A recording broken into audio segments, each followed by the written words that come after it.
দেখেন ভাই, কিভাবে টাইস ছিদ্র করি। মূলত আমরা বেসিনের পিলার কক যখন লাগাই, এটা হচ্ছে ক্যাবিনেট বেসিং, যার কারণে টাইস লাগানো হয়েছে। এজন্য টাইস এখন ছিদ্র করা হচ্ছে। টাইস ছিদ্র করার পরে আমরা এখানে বেসিং পিলার কক লাগাবো।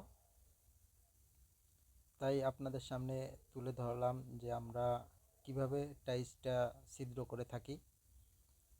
এভাবে টাইসটা ছিদ্র করলে টাইসটা কখনো ভাঙবে না, ভাঙার সম্ভাবনাও নাই। এজন্য আপনাদের সামনে তুলে ধরলাম যে আসলে আমরা কিভাবে টাইসটা ছিদ্র করে থাকি বেসিং পিলার কক লাগানোর সময়। আপনারা সবাই একটু দেখতে থাকেন যে কিভাবে ছিদ্র করা হয়।